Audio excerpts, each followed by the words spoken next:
Ladies and gentlemen, hello and welcome. Shut up, I'm doing the intro because I've got about 5 seconds. Look at my face. It's beautiful and it's in 1080p. Look at it. Look at it. Keep looking at it. It's beautiful. We're watching. Just keep looking at it. Just keep looking at my face. Keep looking at my face. If he doesn't do it now, I'm going to piss myself. I'm going to die. If it It'll be dead for it. There we go. And so now I've we're in become garbage 720p. quality.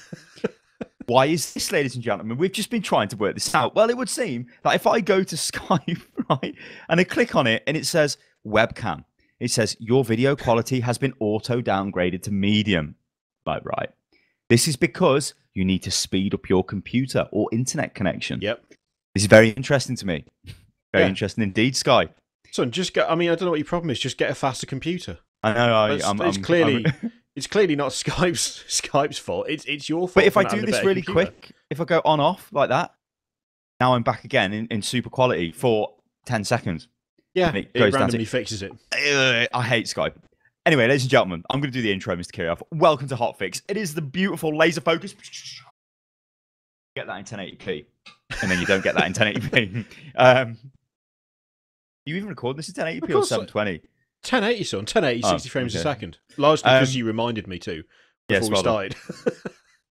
It is our laser-focused gaming news podcast show, which we do every week, and we sort of cover all of the major topics that happened during the week. I'm going to take this bit of the show to say thank you to everyone who supports us on Patreon. If you enjoy this show, then please go to patreon.com/Hotfix. That's the one you should go to. It's because everything else is called Unit Lost. I always get confused. Go there and you can directly support Hotfix and its sister show, Pubcast, okay? That's why we make these shows, because they take hours to make. There was no way we would make these shows if you did not support them. So if you do enjoy them, please, please, please go and check that Patreon out, because it will, well, make us produce more. And it's, you know, that's how it works. So patreon.com/Hotfix. There's also a link below and a link on the video player somewhere. And of course, we like making it. So it's nice to be able to actually do it, because otherwise we won't be able to do it. Well, it does. I mean, we do like making it, but it's one of those shows where without like, it would never get hundreds of thousands of views, but it gets thousands of views, and surely it should be able to stand on its own two legs, and it kind of has been, but it would be great if we could get more support, ladies and gentlemen. So please do consider it. Anyway, Mr. Kirioff, bottoms up to you, old chap. I haven't got my headset on today. I agree. I haven't got no fancy metal bottle thing. I've actually got a Unit Lost branded full trade cup. Yeah. Which is frankly better, let's face it. Well, yeah, it's got tea in it as well. So this week is probably going to be the week of webcam issues again. Last week it was sound. I believe it was sound last week. And a little bit of webcam, because mine kept auto-adjusting. Mine no longer auto-adjusts, which is why it looks a lot better than it did last week. However, if the light changes, I will suddenly go really bright or really dark, so I have to adjust it manually. So if you see me look over here, and then something happens to my webcam, like this, it's because I've had to mess with the gain. Because nothing in life is simple, and technology hates us. But enough of that. Let's go on to the first topic. This is, I know, it's work. Why did we choose to do this? We get to work with computers and webcams and Skype, and they're all terrible. The first Before topic. we start, can I see if McGee is available? Because she's got absolutely. a new toy. Like, I lock her outside for the Hotfix, but toy. she's got a toy, and it's the stupidest thing ever. Hang on. It's well worth the wait. This is. It's not what you think it would be. You're probably thinking, oh, it's gonna be like a little bone, maybe like a little chew toy, maybe one of those little like hair, like furry things, or a rope that you know. I say a rope. It's one of those fancy ropes that you do tug of wars with dogs with. It's none of these things, because McGee is a special individual who enjoys the finer things in life. No, McGee don't want to play. And she's also not interested in showing you a toy, which is a shame. She's got it, but she's just looking at me, and I cannot be bothered to go outside and get her. But she's got Kiri's probably told you, she's got like a vitamin bottle, a vitamin C bottle, which is orange, and it's called Orange, and it's now a favourite thing. I was just saying that McGee is a special individual who cares not for things like bones or chewies or anything like that. It's all about random stuff she finds. I mean, she might be like a hoity-toity little, oh, look at me, I've been blow-dried little schmuck, but she just doesn't care about toys. Like, a toy to her is a sock, a used bottle, or like a tub of vitamins that have been used. Oh, sorry, vitamins. Anyway, moving on, Mr. Moving on. The first topic. Vitamins covered in aluminum. No, they're not. The first topic for Hotfix is, well, it's the launch of YouTube Gaming. Ah, yes, YouTube Gaming. We'll go Gaming. straight over to the desktop, and you'll be able to see our very fancy Unit Lost YouTube Gaming page, which you might be thinking to yourself, but Kiri, I can only see the header and nothing else.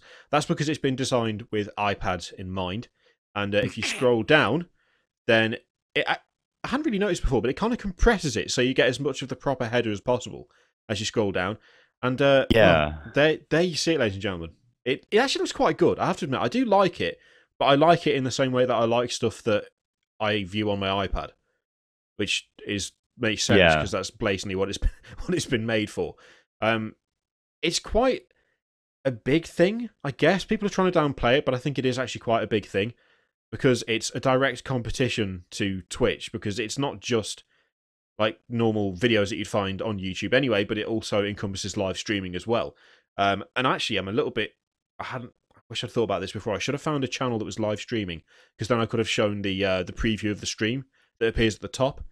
You can do it if you're actually on if you've got the unit loss page open. You see the heart at the top left. If you just like middle click, well, whatever you do to open a new tab on that, that'll bring up the home page. And then when you see, if you scroll down, there'll be a thing and it says live. It's live streaming now. It says live streaming now. Yeah, if you click more, you see it's a bit crap. It's like you have to keep going into all these menus. Yeah. And now it shows you who's streaming. So see, I'm looking at this, and it'll be interesting to see if you get the same as me, because it's giving me a Call of Duty Black Ops stream. Yep. A basketball stream. Yep. A Project Z thing, and a Radiantly Founded stream. There's not a lot of viewers here. There's like literally no. I mean, these viewing figures are atrocious for something that has just launched. Like, they are atrocious. Yeah, the views there's are 332 really people. According to this, 332 people watching the biggest stream. Now, if I just go to this channel, it should show you the preview of the stream. Yeah, there we go. So this is like the worst example I could have picked, because it's a channel with nothing on it. But you can see there, you've got the live thing up the top, and that's the preview of the stream that seems to be in full quality as well. I noticed with our stream yesterday when we tested it out. Yeah. And you don't get any sound until you click through it, at which point you can then view the stream properly. It's not bad, but I think there are problems, ain't the bloke? Really? Well, I mean, if you're still on it, go to the if you look at the sidebar for the if you're on the, basically it's gaming.youtube.com/live. If you go there, you get all the live channels. This is the live stream database, yeah? On the left-hand side of the screen, anyway, when you hover over it, a menu appears. Now, again, this is all touchscreen interface crap just being rendered in a browser. Yeah. And it tells you the trending games. And it's like Five Nights at Freddy's, Life is Strange, and all, like, the typical YouTube games, FIFA, COD. You can scroll down, and then it shows you popular games, so like Minecraft, GTA, League of Legends, Call of Duty, Garry's Mod, FIFA, Five Nights, Dota, Rocket League, The Sims. It's interesting because it's totally different to what Twitch is, because it shows you like the difference in the demographics, really, where YouTube has got this massive audience of people that watch loads of casual games, and Twitch doesn't. Like, who the hell plays Clash of Clans on Twitch? Hardly anyone. Garry's Mod, hardly ever played.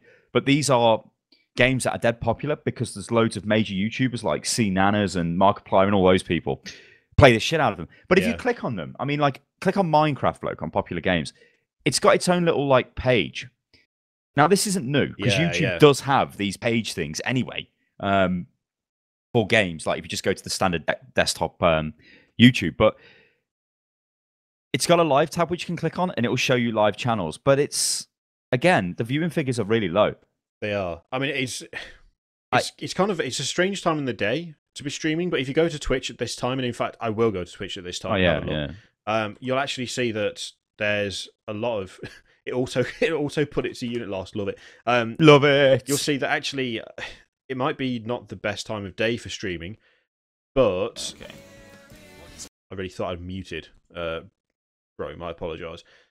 So if we go to all games. Go to Minecraft, 4,705 viewers on Twitch. Yeah. And if we look at YouTube, there's not even a fraction of that. There just isn't. We've got streams with like one person watching. Although something that I've just noticed is they organise the streams in a very weird way. Yeah. Because on Twitch, when you click on Minecraft, so click on Minecraft, and you get it broken down by viewers, like the most popular streams are at the top. Yeah. Looking at the Twitch, the YouTube page, you've got a guy with 48 viewers and a guy with 19 viewers at the top. Scroll down a little bit, you've got people with 1 viewer. Yeah, and you've got someone with like 200 odd. Yeah, you've got someone with 1,000 here. Oh, you do? Okay, so even it looks like it's a Russian stream of some kind, but the fact is it's still 1,000. Yes, viewers. I've just scrolled down on just the YouTube gaming.com, gaming.youtube.com/live. and there is a Korean stream from Esports TV, and there's 1,000 people watching that. So it is weird. Like, but there is a lot of like I cannot be competing with Twitch at the moment. But if we just go back to like what this is, so this is the big redesign of. But it isn't really a redesign. What they're doing is they've done this with other stuff. I think they've done it with music, or I think they're doing it with music, something called Key. But they're putting their major categories into apps, basically. That's what they've done. So this is YouTube gaming. They're going off like it's this big thing ever. It doesn't change YouTube. Like, YouTube is still the same. You've still got the YouTube One channel layout and all of that. Everybody's still going to probably watch it on their computers and stuff. But this makes it easier to watch it on your tablets. But it's like, I think people get confused and think it's a big live streaming update. That is the major part of the update as far as like content creators are concerned. But it's not like right at the front. I mean, I'm here right now on gaming.youtube.com, and it is playing me Diamond Minecraft. This is not a live stream. This is a video from his channel. That's the thing, Dave. And none of these are live streams. It's like, if you go to the next one, it's more Minecraft. And it's like 500,000 views. Then it's Game Grumps. Then it's Markiplier. Then it's PewDiePie.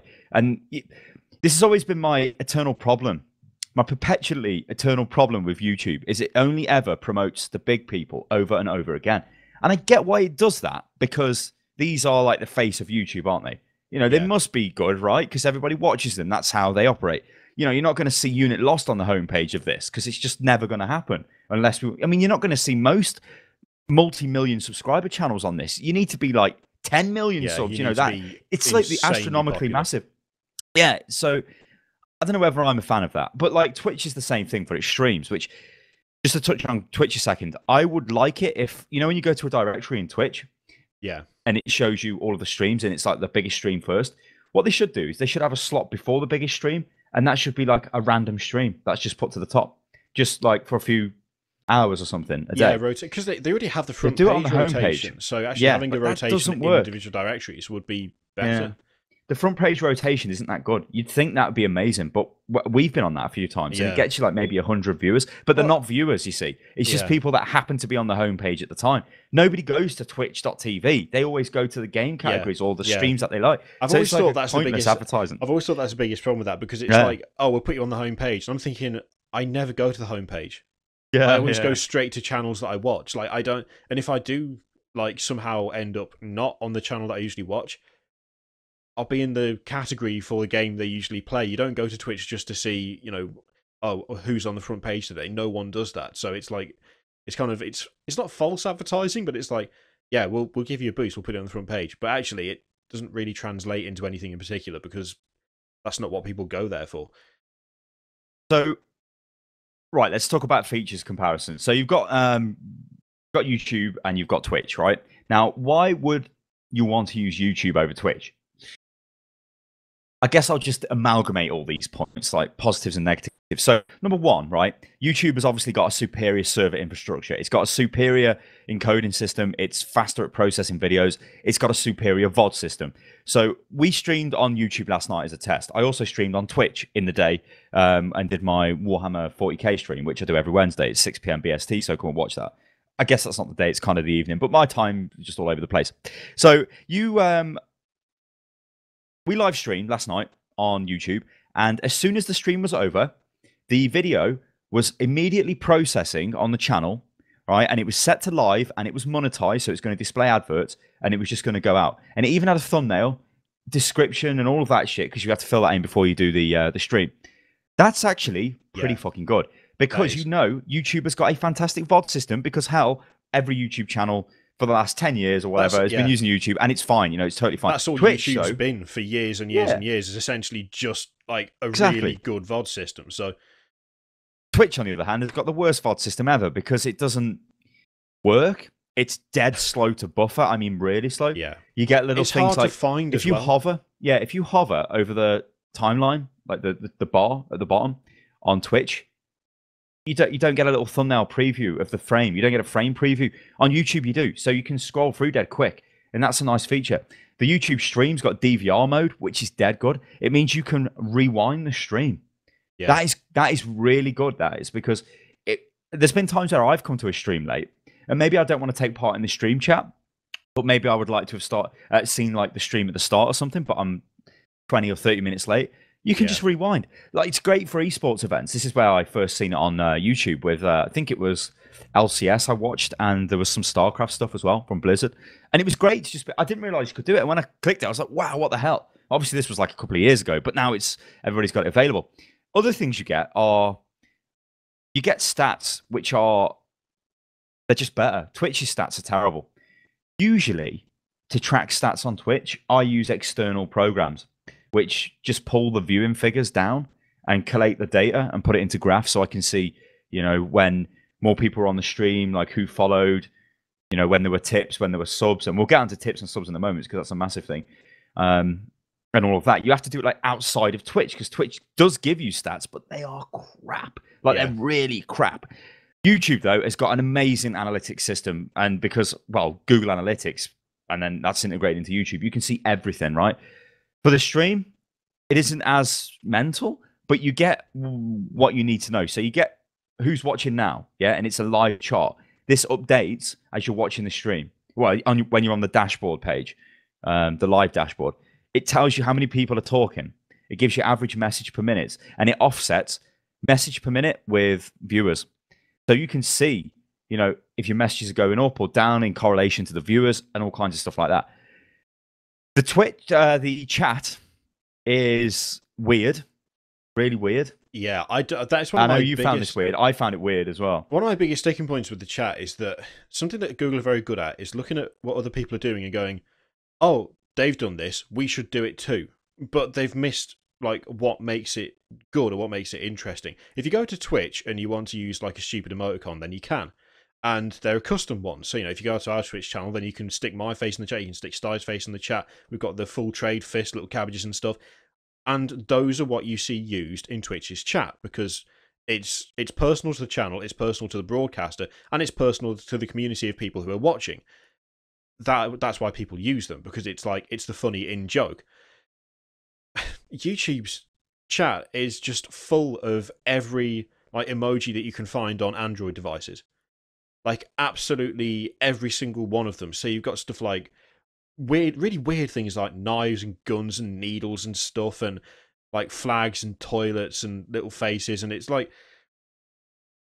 that's an example of Google going, that's a good idea, we should try that, but actually missing the point of what makes it good. So that, I know it's only a small thing, but people who are used to seeing a streamer, especially, or someone who is a YouTuber but, you know, streams part-time, whatever, they're going to be used to having that kind of interaction. And it's like a really bad mimic of it that doesn't quite work. It's like, oh, we get the idea, but we've missed the specifics. Things about like not being able to take the chat out of the window. Like, it sounds like a minor thing. Yeah, that's a major issue. That is it's not. It's a major issue. That I always detach the chat from the stream. Like, especially if I'm streaming Rocksmith, which actually we'll get onto that in a sec. I always take the chat out and I put it as close to the like the actual game itself on my main monitor. It's just off to the right, so I can see it at all times. Yeah. You can't do that with YouTube. There's no option to do it. There's just simply no way to drag the chat out of the window. So if you want to see the chat, you've got to have your own stream playing back to you. That's not great for a variety of reasons. One of which being that if you don't have... no, so you can... No, that's not true. You can stop the stream. You can stop... Can you stop it? Yeah, you can stop the stream. But, like, your point is valid. You cannot move the chat. So you've got a full window open with the chat in.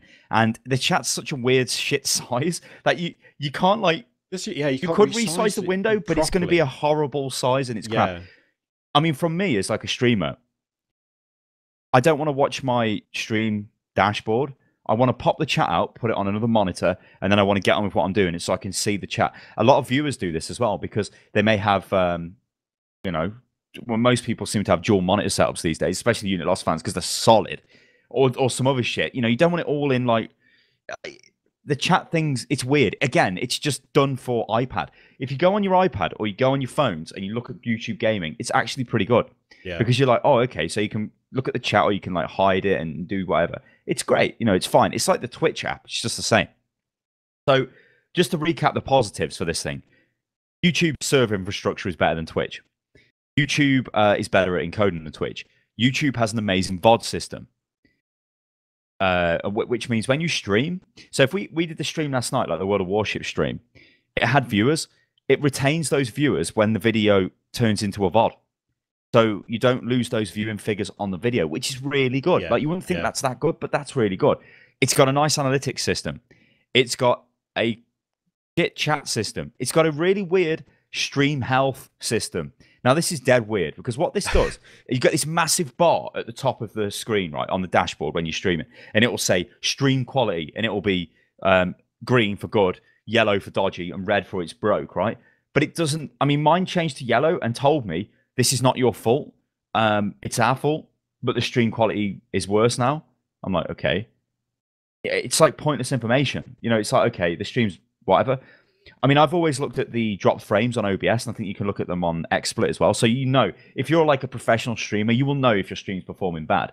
You know, you can't do anything about the platform. I kind of disagree with that. When you say it's pointless information, it's like for someone. But it is to me. Yeah, but even then, it's like if something is going wrong with the stream, you can look at OBS and look at drop frames and whatever. But it might be something that even though you've been streaming for a long time that you've not come across before. It could be any number of issues. If it just comes up and it says the stream's not as good as it was, but it's not you, then in a way that just kind of means that instead of you sitting there going, well, what the fuck's going on? What's wrong? OBS says everything's fine. This says everything's fine. So what's the problem? Instead, it's like, oh, there is a problem, but there's nothing I can do, so I'll just ignore it. There are people who, if they're not, especially not familiar with it, instead of like seeing there's a problem and going, oh, well, I know everything's fine because I'm used to this and I know this and it happens, they could sit there going, oh shit, guys, I don't know what's going on. Something's going wrong. The stream says it's not very good. I suppose that's right. Yeah, I suppose that's right in relation to people who haven't got a clue, which hilariously is a lot of people, even people with massive YouTube channels. Yeah. It's all right for me sitting here going, I'm watching OBS fucking drop frame info. I mean, these people probably don't know what drop framed is, you know. Yeah. But which again is another bonus. The ease of using this.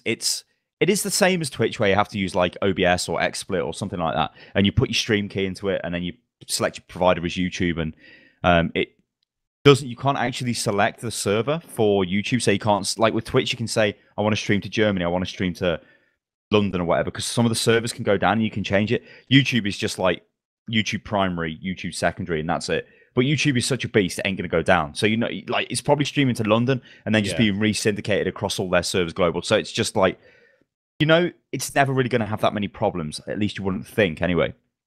Because, I mean, you think about how much video content it streams anyway. Because when you load a video, you're basically streaming the video, you're buffering the video in. Yeah. It's just fucking doing loads of shit. So it's really good for that. So negatives. The major one is the content ID system. So I just give a quick recap of how this works with this. Content ID is a problem on YouTube. We get content ID claims all the time. And I mean, if I go to the channel and I go to... where is it? Video Manager and copyright notices. When it loads, because it's been really slow. So after I said YouTube's great, bloke, it's taken ages to load. Yeah, so Kyrgios video on the Let's Defend the Highlands, the William Wallace approves of this Steam gift gamble. This has been claimed by a company that have no right claiming the game, but they've claimed it, right? So it means 2,800 views on this video. We've just made no money off that, which is not right because we made the video and legally we should have been able to do it, but it's been falsely claimed. And there's a lot of this going on. It always goes on YouTube because you can submit things to the content ID system, claim it's yours, and YouTube, I mean, it's always been like this, and everyone's gone crazy about this in the past, and it's right. It just gives the benefit to the claimant straight away. So it's like, you made a video, oh no, it's been matched, screw you. You have to issue a dispute, which I have done, and this dispute's been on there for like, what, 2 days now? Yeah. And still nothing's happened. They've got, it actually says on the video, what is it, the 24th of September they've got until to sort it out? Yeah, but that's an age in YouTube. Yeah, oh terms, yeah, but that's my point. It's like you can file a dispute and you can say, actually, this isn't correct, but the other party can just wait for literally a month. Which these guys will, because they're just scamming money, basically. So this is bad. It's even worse for the live stream. Now, Jack Frags, he's a pretty big Battlefield YouTube channel.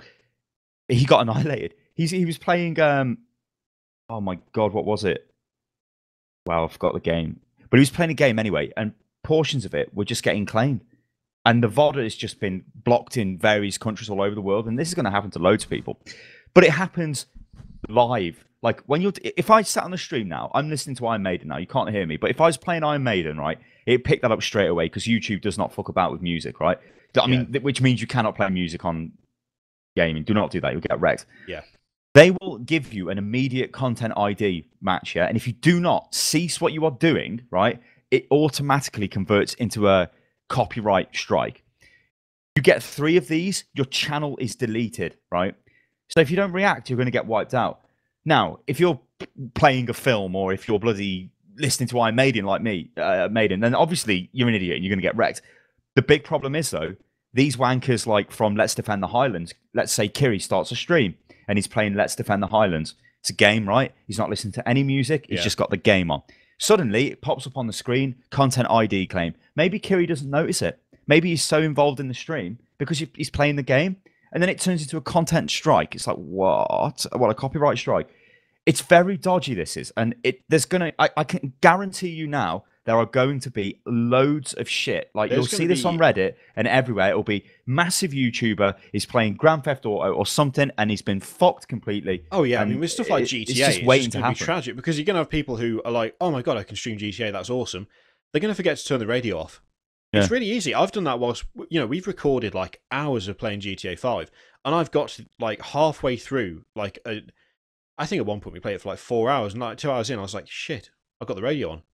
Like, what we do now is I've got to basically try and make sure that I pick stuff from this recording whereby I've got a really, I'm sorry for interrupting you, but I've got a really like crazily specific example here because I was just looking through our copyright strikes. One of them is BioShock Infinite. Okay, so this video, it was called BioShock Infinite Gameplay PC. The first 2 hours, it was taken from a stream, right? It's got a content ID match from the content is it all depends on you, Fred Rich and his Asta Orchestra. Now, if you click the play match, obviously you can't do this, or maybe you can, but it doesn't matter. In the game, I am running through a decrepit, dilapidated house, and there is a gramophone playing, and it is playing orchestral music.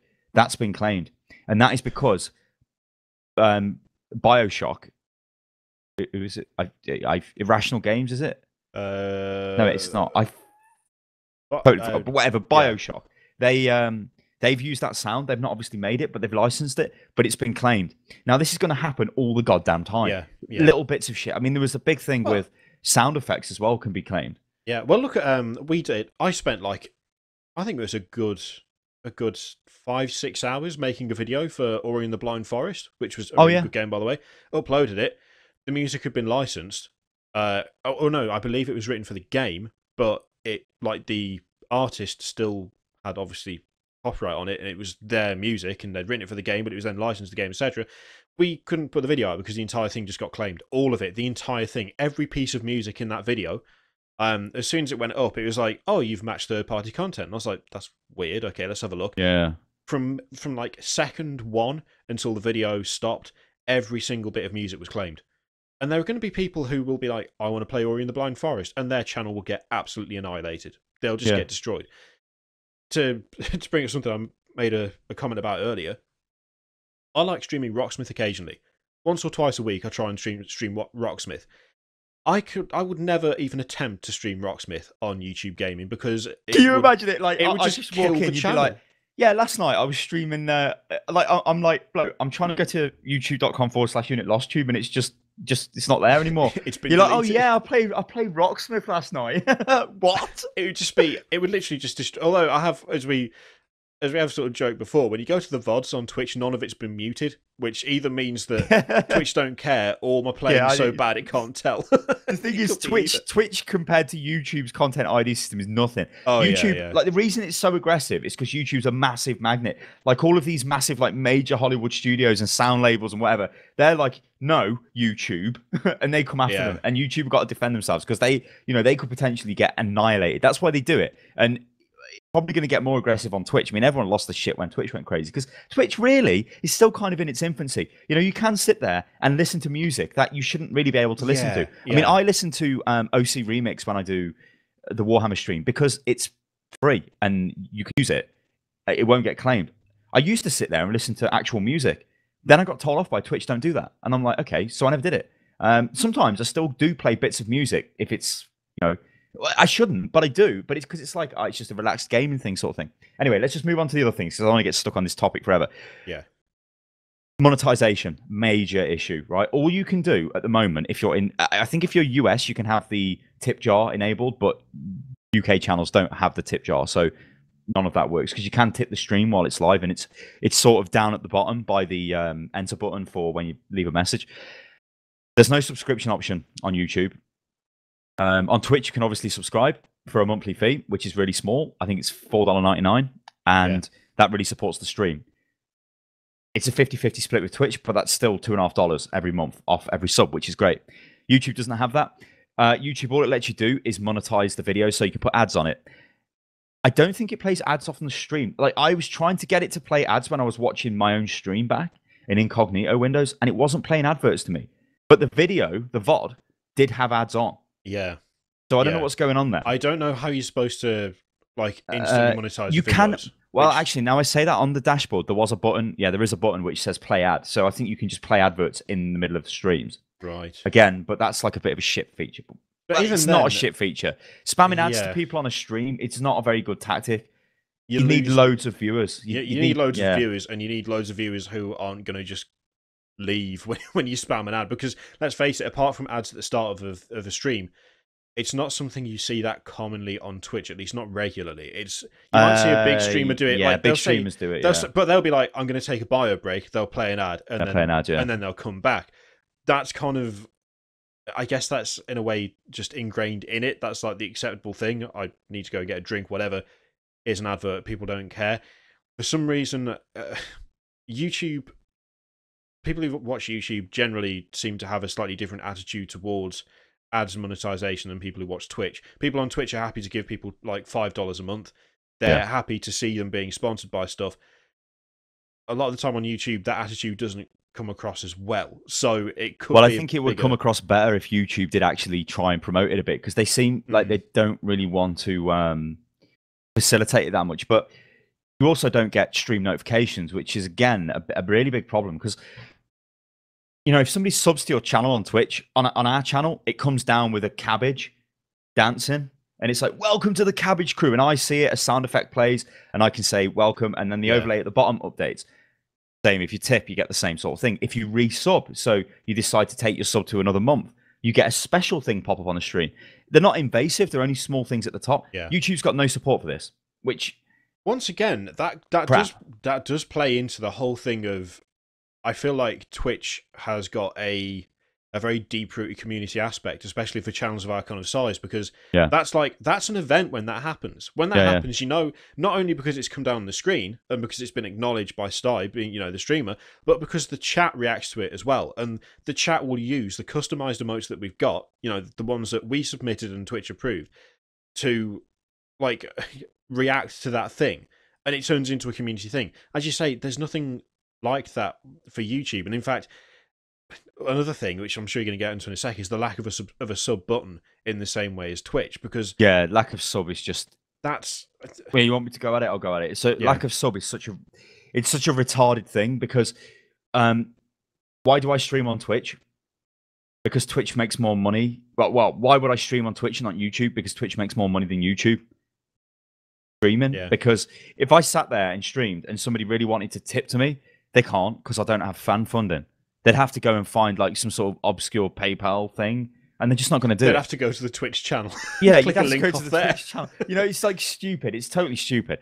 So there are pros and cons at the moment. It is the start of YouTube gaming, so maybe they will start changing it. But you know what YouTube's like? Like Kiri said, they're weird. They see things that work and decide to instead rip them off. Instead of ripping them off, like come up with their own fucked up version of it, which isn't that good. Sometimes just ripping it off would be fine. Like, just ripping it off would be absolutely fine. You're not telling me that, like, I mean, forget our channel for a sec. Let's look at something like Total Biscuit. If he streamed on YouTube instead of on Twitch, and there was a sub button, he has far more people who follow him on YouTube than he does on Twitch. You know, the problem with streaming on a different platform is you've got that loss of people. You've got that loss of translation, where you'll see people on the YouTube channel will go, "Oh, I didn't know you streamed." It's like, well, we've been doing it for the last 4 years or whatever. Last night when we streamed, I think we got pretty close to about 150 views. It was like a 50-minute stream in the dead of the night, which is like not prime time for us at all. We've done that a few times though on Twitch and barely got 60, 70 viewers. So yeah, we actually doubled what we got straight away. And there were people who had never seen Unit Lost stream before, which to me is annoying because when I stream and it's like practically every fucking day for like hours on end, every video has a thing which says the live stream on Twitch is live. And I also put a video on the channel. It was weird. But that's anyway, let's move on. Let's move on, Mr. Kip. Well, it is, yeah. You're right what you're saying. Like, in an ideal world, I would just like to be able to turn the stream on YouTube and have the same functions I get on Twitch, and I would be happy. I'm not too hot about having all my eggs in one basket, but for the ease of use and for the promotion of it, you'd be silly not to use it, kind of thing. Mr. Kirioff, I'm going to hijack the next topic. Can it be Konami, please? Because this makes sense, because they would claim the shit out of your fucking video if you streamed it. If you stream Metal Gear Solid 5, you're going to get fucking wrecked. So this or is any Nintendo game. So this is about the Metal Gear Solid 5 reviews, which yeah. It's been getting ridiculous reviews across the board. People are giving it 10s out of 10s, 9 out of 10s. It's one of the best action whatever games ever seen, all this kind of stuff. But it's a little bit dodgy. So if I switch over to the desktop here, this is from Forbes, and the headline is something you need to know about those Metal Gear Solid 5, the Phantom Pain reviews. Now I'll just read this out to you quickly because it spells it out. The first reviews for Metal Gear Solid 5 The Phantom Pain are coming in, and they're exceptionally good. Exceptionally good. The game currently stands at a 96 on Metacritic, the sort of score reserved for once in a console generation masterpieces. The game got 10s from both GameSpot and IGN. But there's something you should know, he's made a typo there, when looking at any of these reviews. They're from a Konami review event, where journalists enter into a set of controlled circumstances and then basically play the game non-stop until their time is up. It's a weird way to review any game, particularly something so big as Metal Gear Solid 5. You do reviews like this as a way of containing spoilers. Plot elements have a way of leaking out once review copies are floating around, but controlling the environment has side benefits too. Blowing through huge amounts of content doesn't allow for a whole lot of introspection, and a laser-like focus on gameplay without analysis is always going to benefit the game in question. It's why you'll notice that a few sites chose to only use the event for first impression pieces, reserving an actual scored review for later in the process. Unless you're IGN. Some writers also chose to include something about their experiences in their pieces. So these two things they're some of the best, interesting things in the article. Games Radar says, at times the boot camp felt like being gifted a bottle of Macallan 1946 whiskey in a frat house and being told to chug, chug, chug. MGS5 might be the most accessible Metal Gear yet, but it's a connoisseur's game. Like all indulgences, too much in one session sours the appeal. You need to measure it out, savour it. I believe MGS5 is something for everyone, but the game's finer nuances will be lost on some players who either won't develop the taste or be able to discern the subtleties. And Rock Paper Shotgun said, many, if not all of the reviews that are already online, were written by journalists who were forced to play MGS5 for 8 hours every day in regimented time slots while under instructions to share only the information that was deemed necessary by Konami higher-ups. Far from being a work experience course, this was a 4-day review event in which writers attempted to complete a sprawling open-world stealth game within a strict time limit, or choose to do a review in progress instead, savouring the experience. So it's like what fucking Jim Sterling said, isn't it? Fuck Konami, that hashtag. And I think, didn't he pretend to be their PR guy or something? But I mean, if you look at this, right, the PR aspect of this is atrocious. It's like, right, we've got a game. But we don't want any spoilers. So what we're going to do is we're just going to fly loads of journalists in. And none of these are like, they've completely ignored the whole YouTube thing as well. We're just going to, because they're so backwards and in the past, we're going to give them regimented time slots and they can only talk about what we tell them to talk about. Off you go. Now, that means that every review that's out of this game now is completely shite. And I wouldn't take any notice of any of it because maybe there's major problems. What about PC version? What about, what version did they play? You're never going to know because when you're in that situation. So if you're in a situation, I've been in this situation a few times and you have, well, I guess you've been there with me. So first time was Battlefield 3. This wasn't strictly a press event, but we were at a Insomnia event and they had Battlefield 3. Now, they were very protective of this, even to the fact they built a booth out of like, you remember they built that little booth? And they put like 8 computers in there, I think it was, or something like that. And there was like there was actually a security guard by the thing who would like let you in. You weren't allowed cameras or anything in there. And there was EA employees in there who wouldn't let you do, like, you know, take pictures or nothing like that. And you got to sit down and play Operation Metro, I think it was, which is one of the dodgiest maps. But at the time, like, Battlefield 3 hadn't come out, and it was like, fucking hell, this looks really good. The graphics look good. You get to play it. You come out of that and you're like, wow, fucking hell, this looks great. But if you like, we're obviously not journalists, and we were definitely not journalists at the time. We definitely will never be journalists. But my impression of that there was like, shit, this is really good. But that's in a controlled environment. The other example we've got is when we went to Paris with Ubisoft, but they hate us now for some reason. Whatever. We went to Paris with them, and it was for Shoot Mania, and they do things like you're there with a Ubisoft rep who's friendly to you, who buys you food, who takes you out on meals, who buys you fancy wine and all this crap.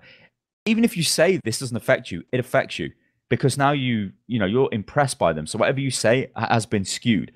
The same sort of thing going on with this shit. Yeah, and when you come to actually play the game, when we played the game Shoot Mania, it was in the developer's studio. Like, it was in their place of work where all their stuff was, and they set up like rigs so that we could specifically play the game, and they were there with us the whole time.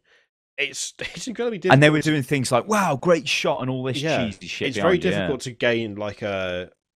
Listen, to review a game, you need to be in your own environment, right? If you give me a game and you want me to make videos on it, I need it fucking here. I don't need to go away on a fucking plane to somewhere and sit in a room with a load of equipment I'm not used to, because everything's very personal.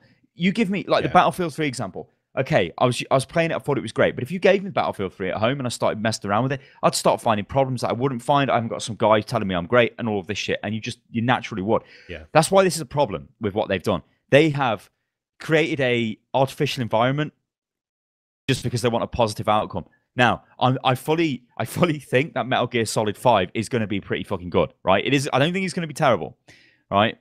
Kojima's not a cabbage, although... well, no, he's not a cabbage, but he's... Have you seen the... He's a bit... he's a bit off, weird. Have you seen the trailer that he made? It's like edited by him. It's dead... It's dead weird. It goes through like the history of Metal Gear Solid up to Metal Gear Solid 5. And then it's got like these really weird one-liners like, become the hero of now. It doesn't say that, but like things like broken English, Japanese translation stuff. Yeah. It's dead weird. But that's what he's like, so whatever. So yeah, don't be losing your shit, because a lot of people I follow on Twitter were like, as soon as these reviews were coming out, we're like, oh my god, I kept seeing that gif, you know, the WWE gif where the guy's like, in his chair all over the place. I'm like, the problem that I've got with anything like that is that for me, I've got two problems with the reviews for Metal Gear Solid 5. The first is a major one that is exactly to do with this, because I find it hard to trust a review that was written in the course of like 4 days, playing the game for like 8 hours in time slots with Konami representatives looking over your shoulder. I have trouble believing that that's an impartial environment from which to develop a good feel for the game, because it sounds like a fucking boot camp, as they've said. And my camera's just gone really dark, so let me just fix that one moment. There we go. The other problem I've got, and I'm fully prepared for people to lose their shit in the comments about this.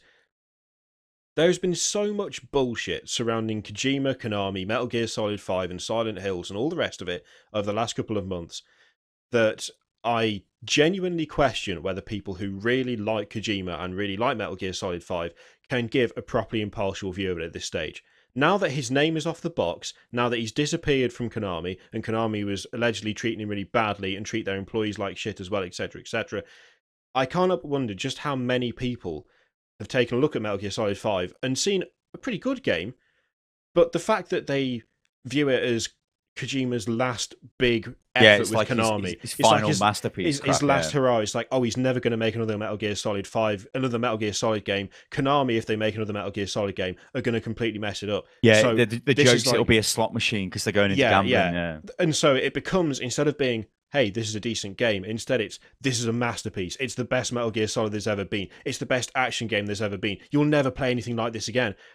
And it could just be that actually it's a decent game, but the sheer kind of willfulness of it to be Kojima's last hurrah before he manages to get out of the clutches of the evil Konami, and evil Konami are going to ruin the franchise. They cannot accept it'll be bad, It's like, I wonder how much of that is present in it. Now, I do want to play it, because I have played plenty of previous Metal Gear Solids. I think I missed the last Was it the last one or the last two?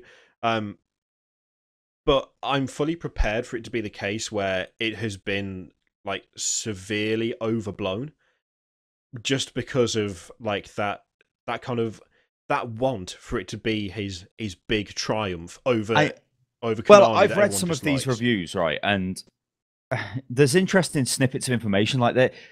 A lot of them, I mean, they must have been briefed to say this by Konami or were shoved in this direction. But they do say things like the game is it seems to be a game that rewards how creative you can be as a player. It isn't got constraints on it. It's not like, okay, you need to kill everyone in this town, or you need to get this out of there. How are you going to do it? And there is literally 1,000 different ways you could do this because it's so outlandish. Metal Gear Solid is. I mean, it's just that some of the things you can do are just stupid. So stupid. so it's like this really mental, creative ways you can complete stuff. And because it's a massive open world game, it's like, and it looks really nice, and it's also 60 FPS, I believe.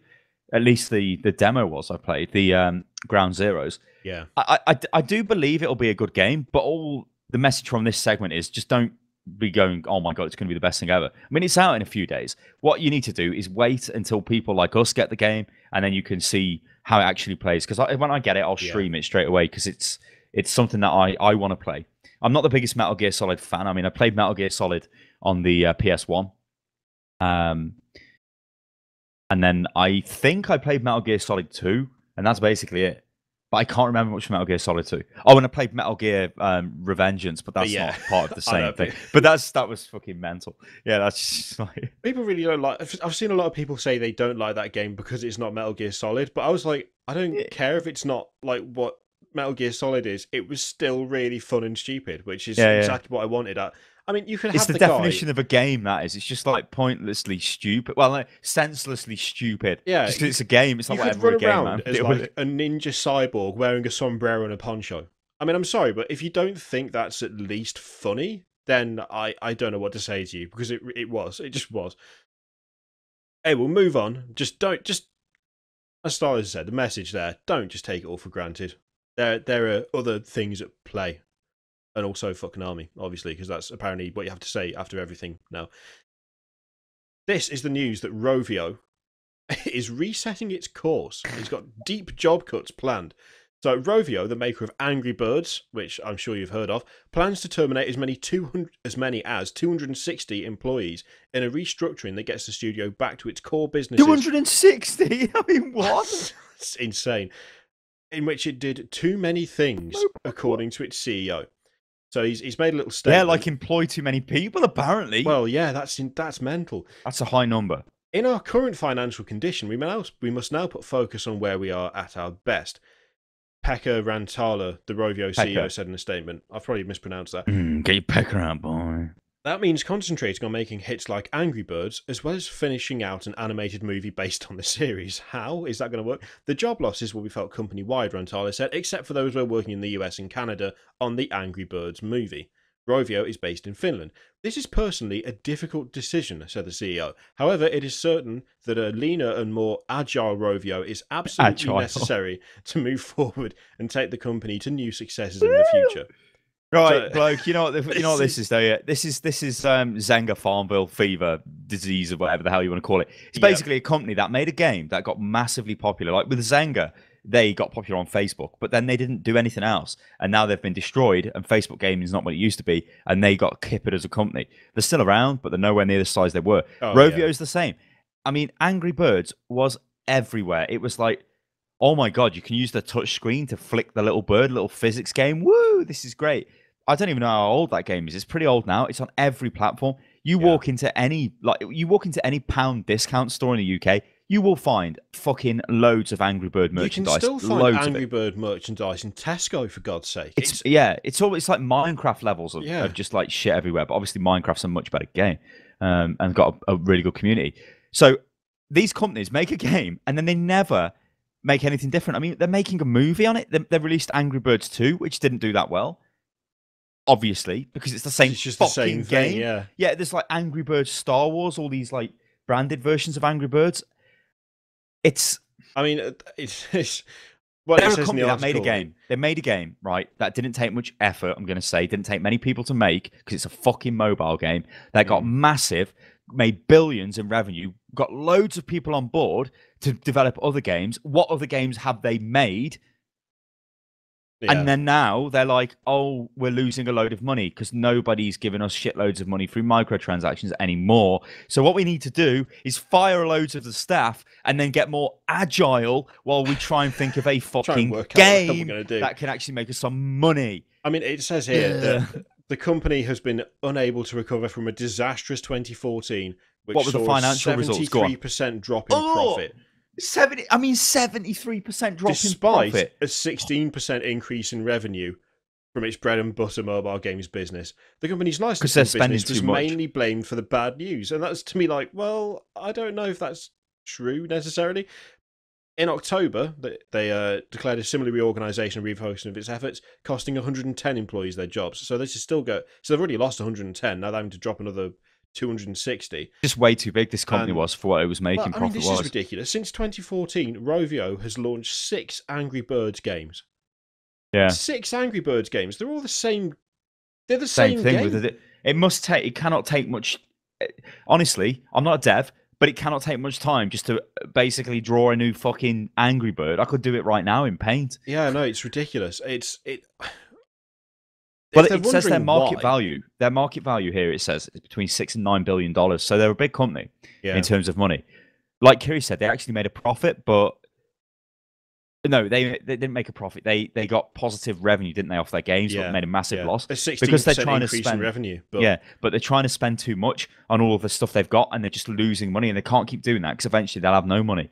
Yeah. But companies like this, is it a bad thing? Because really, this is just it's just a company that made Angry Birds and it got big, and now it just doesn't do anything else. So why it doesn't deserve to still be at the top? Anyone can make mobile games. What I want to know is, how is it that they have capitulated hardcore, and yet Team 17 is still going, and all they've done is release the same Worms game like 18 times? Because it's not the same, is it? It's not the same like size. Team 17 is probably 5 people at this point. True, yeah. You know, it's just like, oh, we'll just re-release a new one. This is like, I mean, I seen a video of Zynga's office. It was insane. It had like, you know, like them all-you-can-eat Chinese restaurant places, or like a global cuisine restaurant place with like that was their their canteen.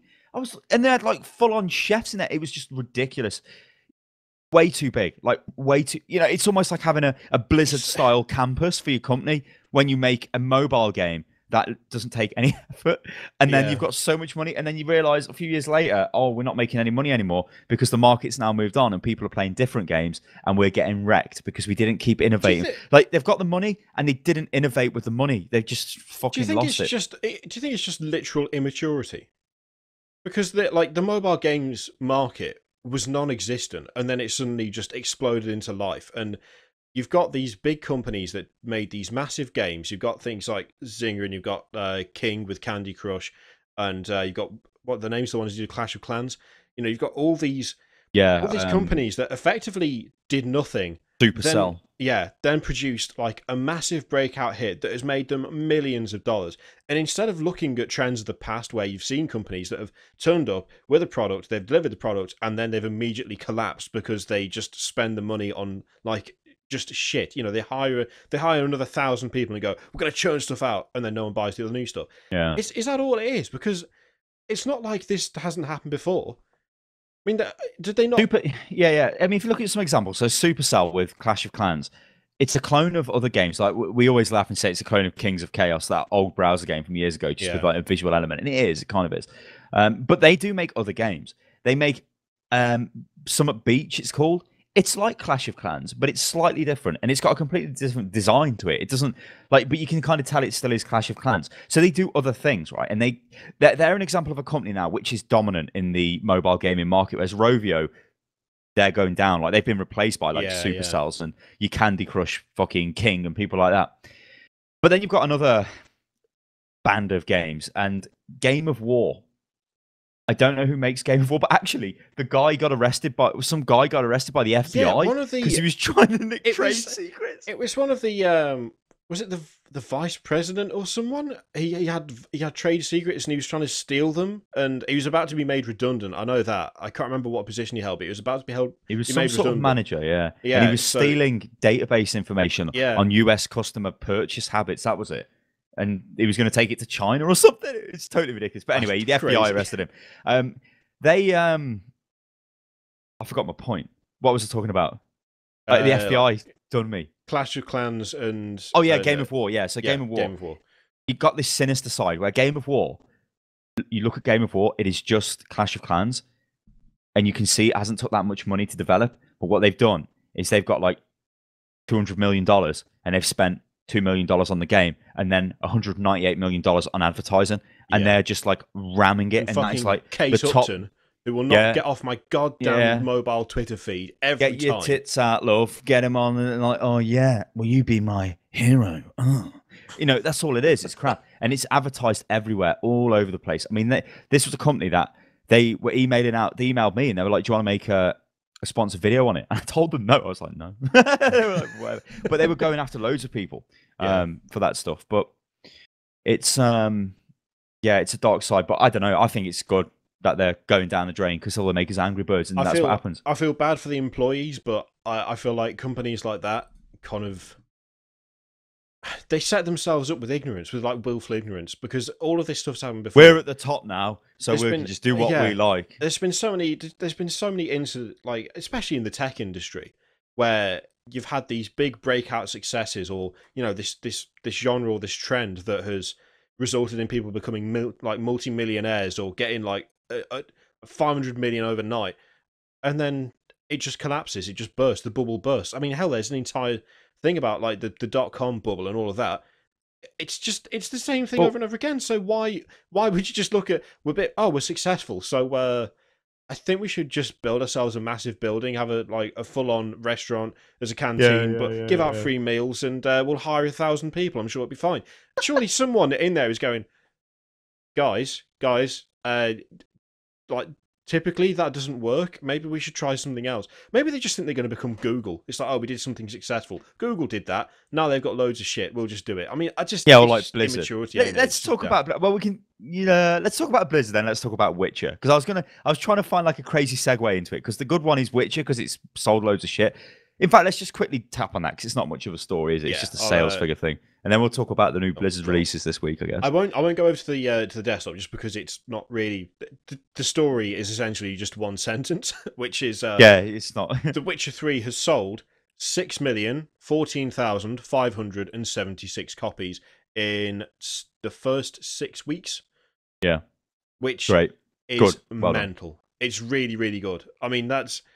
CD Projekt Red are not a massive developer, really, and The Witcher 3 was really, really ambitious, like insanely ambitious with how big it was and what they wanted to do with it, and they absolutely nailed it in every single way, and it sold millions as a result. And you know what I like about this? I like the fact that this is like, it's a massive kick in the bollocks to the likes of EA and Ubisoft. When you look at Dragon Age and like Mass Effect and games of that ilk, which have been released by EA, then you look at Witcher 3, which has been released by CD Projekt. And when you look at what they did, so they gave you a game which worked, kind of. No, it did really work. There was some issues, but they did get sorted out. It wasn't like an unplayable mess at launch. They gave you free DLC, which they've only just stopped giving out, and the game's been out for some time. There's no DRM. And the game is a massive open world game that doesn't compromise on quality at all, and it rivals games that are worth hundreds of millions in development. It's it is really like a massive kick in the bollocks to the likes of EA, just saying, look, you don't need to charge for DLC. I mean, they do have plans to charge for it, but they still give out a lot of free DLC. No, actually, sorry, I don't think they do. I think they said DLC should always be free or something. But I think they're going to do like free kind of expansions type things, for it, yeah. But like stuff like horse armor and stuff, they introduced like alternate like there's new game plus or something they've put in as well. Yeah, new game plus like horse armor and different things like that. And it was all just free. They just gave it away, and that's. I mean, on paper, you would think this is going to be a disaster. When you looked at The Witcher and what they were trying to do, if you put that in front of an EA executive, I'm sure they'd be like, "Fucking hell, there's no way we'd go for this. It's just not worth it." But look at it; it's done great. It's an adult RPG game, which has sold a shitload of copies. Although EA would probably consider 6 million sales as shit, which is mental. But it's amazing. It's great. It's such a good game. I mean, it is. Well, it's got to be game of the year unless something good comes out, but a lot of good games are coming out. Fallout 4 is going to be game of the year. I don't No, That's I one of don't them. know. I know. Game of the year is such a subjective thing, though, isn't it? It's like if you're a fan of a Yeah. game genre, then suddenly that becomes game The of the thing year. is, the thing is, I didn't actually get that far into The Witcher. I know it sounds bad, but I didn't. At the time it came out, I didn't really have enough time to really get like really far into it, and I never picked it back up again. But at the same time, I didn't spend that long with Dragon It's one of Age the best Inquisition. games you'll never complete. That's what Witcher Yeah, 3 is. yeah. I didn't spend that long with Dragon Age Inquisition, but I came away from it thinking, oh, that was all right. It was a bit more like the first one than the second one. I didn't spend that long with Witcher 3. I think I spent about the same amount of time in both, thinking about it. But I came out thinking that Witcher 3 was just an achievement in every sense of the word. The scale of it was insane. The detail was incredible. The depth of the characters, the depth of the decision making was just. I came away from one thinking, oh, that was all right, and I came away from the other thinking, I haven't played it very long, but holy shit, that's a good game. And I mean, The really, play that's thing, though, isn't it? if you were just a traditional consumer and if you bought The Witcher 3, you would play it. Oh, Like yeah. when you've got too much to do, it's one of those games which is like a terrible game for a YouTuber or somebody to pick up unless you're going to do like a massive let's play on it, because you can't play it because it's just too much time. It's like, oh my god, I want to play The Witcher 3, but I can't. But I mean, I played it for fucking about 40 hours or something. I'm only in like I think I finally moved to the second area or something, so I doubt I'll ever finish it. But it's mental. Anyway, we got Blizzard launched, haven't we, this week? Which again, I think we can just quickly touch on. Yeah. Well, we'll talk about the Hearthstone update briefly. I've not played it. I guess you haven't. I haven't either. I have to admit, at this stage, I feel like if you haven't been playing Hearthstone kind of non-stop since release, I think it's hard. Yeah. Do you think it's too late now to play Hearthstone? I think it's too late. I think it's far too late because the whole thing of, you can play it for free, you don't have to pay anything. Technically, you can, but there are so many cards and so many like different variations, and there's now 2 expansions. There's Goblins versus Gnomes, and there's the tournament thing. I can't remember what it's called. The Grand Tournament. Yeah, I always think MTM, but I don't know where I've got that from. MGM, you like the old movies? Yeah, I don't know. MGM Gold, is that what it's called, or Classic, or something like that? That channel, I remember. MTM, I don't know where. But yeah, you've got these two expansions with like a huge number of cards between them. On top of the base game, you've got the solo adventures now, which you can either get access to with gold or with money. I mean, it's the same for card packs. You can either get them with gold or with money. You can disenchant and then use the stuff that you've but that's disenchanting to build cards. But that requires having quite a lot of extra cards, which of course you don't get unless you're either playing like an addict and spending all day doing it, or buying a bunch of cards with money. I think the time has passed. I don't think you could sensibly pick up Hearthstone at this point and go in and expect to start winning games. I think you're kind of forced into, I suppose at the start of the new expansions, you get the meta changes, and it takes a couple of weeks for that to settle down. Then it'll you only need these cards, or these are the preferable decks and stuff, because that's how it works. It's kind of it's a problem with trading card games, really. I mean, if you look at what do you need to keep people spending money on a trading card game, especially when it's a free-to-play game held up by microtransactions, that is buying card packs at a random chance to get a card. You need new cards all the time. You look at the way Blizzard do it, they do... They have a major expansion, it looks like, and then they have a little, what did you call them? Like the solo adventures. Yeah, a solo adventure. Yeah. And a solo adventure gives you cards, doesn't it, when you do it? Yeah, that's the so that seems like a better way of getting. Yeah, and that seems like a better way of getting the cards, because it gives you the cards, gives you them. You guarantee certain cards, aren't you, from it? Yeah. Whereas but then you still have to pay for access to the solo adventures, so you're still spending to get those cards that you're guaranteed to get. So. I think Krendor spent about $300 the other day just to buy. It took about $300 worth of packs to open to get to the full deck of the. So that's a lot of money.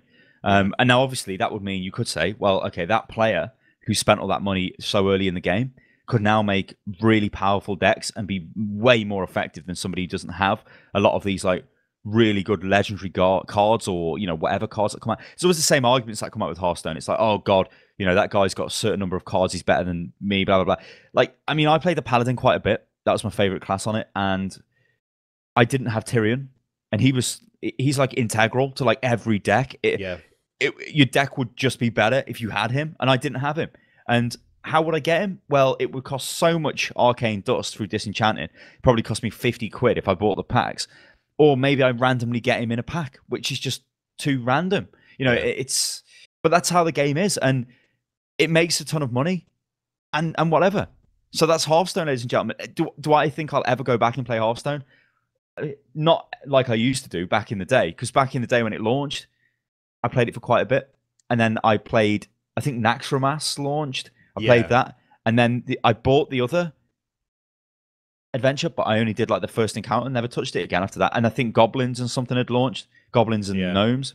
I only play it for the Tavern Brawl now. I don't really play I don't even play else. that. I've got the new adventure unlocked, and I occasionally go through like one wing of it, or part of a wing, or I mean, it's a fun game. It is a fun game. That's the thing; it's enjoyable. But I'm never going to attempt to like ladder or do anything like that in it, because I don't see the point now. I don't have the cards. And I don't have the money to drop on getting all the cards. Yeah, it's too expensive. Yeah. I'm 2 expansions behind, so. I know, but I don't think that matters. I don't think that matters, because surely most of those cards are just probably redundant the way it works. I'd imagine there'll be better replacement cards in the Grand Crusade. All right, so the other one is Diablo. Now, I've not touched this, but you have. Yeah, so, I had a mess about it yesterday. Yeah, just tell us about the features and stuff, because you can tell us a bit more in detail on podcast. Yeah, so the new features, there's a new season started. I think it's season 4 now, where you can start your seasonal character, which starts out with nothing, and you've got to level up, and you get various times and stuff, and trying to beat your own time for doing rifts and so on and so forth. You've got the Kunai cube. Kanai's cube, I think it is. Yeah, Kanai's cube, which you find in the ruins of a place that they've called Session. I can't pronounce it. It's really frustrating me. But it's a new area in. It's a barbarian place, isn't it? Yeah. And you get more barbarian lore from it. So as you go through, there's books on the floor and stuff, and you can listen to narration. What's his name? Zoltan Cruel. Oh yeah, he's back. Admittedly, as a sort of ghostly figure standing in the camp, telling you to go to the new area where you can find stuff about barbarians. And in the new area are some new mobs. They did make it sound like the new area was all new mobs, but it's not. I kind of went in thinking, ooh, entirely new stuff. It's new stuff, but it's surrounded by those Ice Clan guys. The guys who are with the sticks. You've got the shamans, like and you've got the warriors, and so it's a kind of mix of old and new stuff in there. I mean, it's obviously we'll talk about it more on podcast, but it is more Diablo. If you like Diablo, good update though. Yeah, I mean, they always are. I at the point now, I don't think there has been a bad update for Diablo for quite some time, because it's mostly quality of life changes or stuff like the season updates or introducing new sets that switches up how people play. I think they've got the hang of basically rolling out updates where no one is sitting there going, "Oh, this is crap," because I don't think there's ever anything controversial enough for people to get annoyed about. It's just, oh, that's cool, I'd like to try that. But it's never kind of, oh my god, this is amazing. It's just sort of incremental updates. But yeah, it's still a well, it's like game. The cube, isn't it? Isn't the cube the thing that changes the attributes? It's like the old Heraldric cube from Diablo 2. Yeah. And even that is like, at first I was like, oh, that's pretty cool. I like that they brought that back. Realistically, you could already do stuff like that. Because you had the Enchantress in the camp who could switch out. It was only one stat, but she could switch out one stat to another stat. Yeah, but this lets you do anything, doesn't it? Like but it would let you switch out all the stats. You can completely re-roll the item. But my point was though, that is like a feature to somebody who maybe played Reaper of Souls at launch and doesn't want to play it again. It's not something that's mind blowing. It's like great. Yeah, but to somebody who plays it, it's like, fucking hell, that's a really good change. Yeah. And I'd imagine as well, I think that kind of thing is calculated a bit to try and bring players of the older games back as well. Because it's like, the Heraldric Cube was a big part of Diablo 2, and it not being in D3, there were people who were like, hang on, what the fuck is this? It's like, it's literally a step backwards. Why can we not do this? And then, the Enchantress was introduced, and it's like, oh, okay, this is getting better. Now, of course, all those people are kind of going, oh, well, Diablo 3, it's still got features that D3 hasn't, D2... They might come back to it now. They might kind of look at it and go, "Oh, well, it's starting to approach the game that I love, and therefore I'm going to give it a go." Yeah, it'd be interesting to see what they do as they keep building it up. I think it's overdue a new class for a start, because it's not had any new classes. Well, we've had the Crusader, but that's it. I mean, where's like the Necromancer, for instance? That was quite a popular class. Whereas like the Amazon was another one, wasn't it? In Diablo 2. I'd be interested to see, because we highlighted this in another hotfix a while. Was it last week or the week before? Where they're looking for someone to join the Diablo team. Yeah. And it's like it's a really big position. I have actually, like, following this update, I'm wondering whether that could be another expansion, but like a massive expansion, like a really kind of bigger than Reaper of Souls, with maybe like a Reaper of Souls wasn't really that much anyway. I mean, Reaper of Souls was just like, but anyway, that's a Diablo thing that's out, and you'll hear more on Pubcast. Yeah, we played it. Okay. What else we got then, boy? I was waiting. Someone signed into Skype and it notified me, and it's put the notification on my main monitor, which it shouldn't do. So I was just waiting for them to go away before I showed you this, which is the fact that Divinity Original Sin 2 by Larian Studios. Oh yes, fucking hell. Well, they launched their Kickstarter, and well, it was touch and go for a while. That's a lie. It wasn't touch and go in any capacity. It's got just under 15,000 backers, $500,000 goal, and as you can see, $654,670. Good Lord! 34 days to go. Insane. They have absolutely smashed it. So, I mean, essentially, you could look forward to that being a ridiculously well done, overly funded, all the money in the world game. It's only going to keep climbing, isn't it? Over the course of the next 34 days.